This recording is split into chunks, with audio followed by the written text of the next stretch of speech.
Today I would like to show you some of my ancient coins, just a small section of it. Okay, let's start with a stater from Tarsus in Cilicia, struck around 330 BC, showing Athena on the obverse and the god Baal on the reverse, sitting to the left side. It has a little test cut, but it's anyway a beautiful coin and a rare type actually. Then we have a very common coin, denarius of Antoninus Pius, which was a Roman emperor from 138 to 161 AD. Very nice bust of him on the obverse with a fine style, and I always like his eyes on the coins, they look very alive. Always worth buying if the price is right.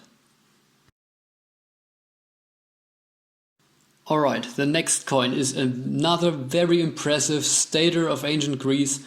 It's from Aspendas in Pamphylia. On the obverse we see two wrestlers in full action, grappling, and on the reverse we actually see a slinger in throwing stance to the right with a triskelion. This coin actually relates to the Olympic Games held in ancient Greece and was struck between 380 to 330 BC.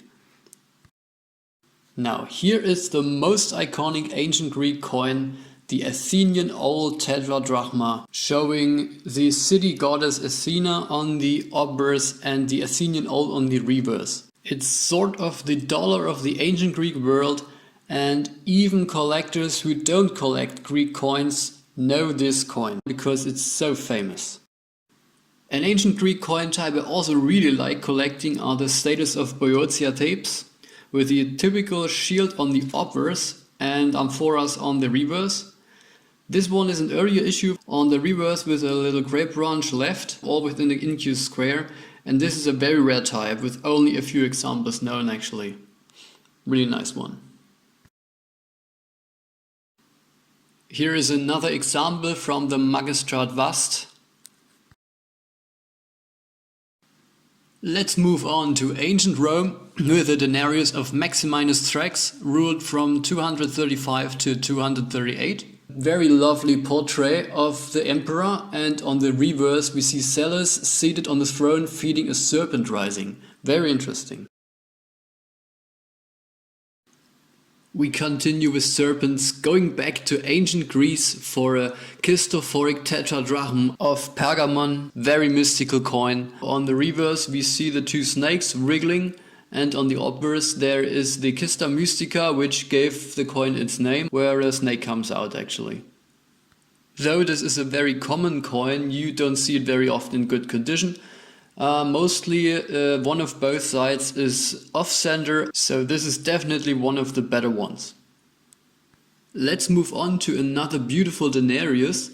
It's Faustina the Younger, daughter of Antoninus Pius and wife of Marcus Aurelius, the famous Marcus Aurelius, which you have probably seen in the previous video of me showing a denarius of Marcus Aurelius. I bought this coin a couple of years ago, completely cleaned, very shiny silver. And just after a few years the coin started to get this very attractive dark toning.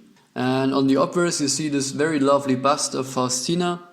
There were die engravers and die engravers. Some were very skilled and made those lovely portraits, and other portraits are not so fine.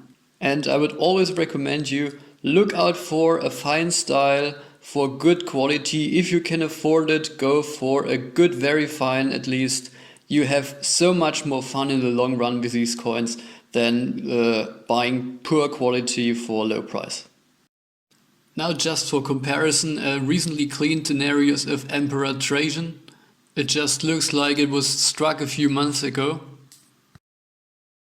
And now a very beautifully toned Roman Republican denarius from L. Saufeius, struck 152 BC, showing the helmeted head of Roma on the obverse with the letter X, which is a mark of value, and on the reverse we see Victoria driving a galloping beaver. Now I'd like to show you a very small coin, just as a counterpart to the other coins. This is a hemiobol from Kyzikos in ancient Greece, struck 450 to 400 BC. It weighs under half of a gram. On the obverse we see the forepart of a wild boar, with a tunny fish to the right side. I always have to smile looking at this coin because it looks a little bit funny how they engraved the wild boar. But on the other side it's also very fascinating how the ancient Greeks created art on such small coins in such small space. But I think I will make a separate video just for these small denominations. Alright, that should be enough for this video right now. If you have any questions concerning the shown coins or concerning collecting ancient coins in general, please feel free to contact me. I'll happily reply. If you'd like to see more videos, please subscribe to my channel. See you in the next video.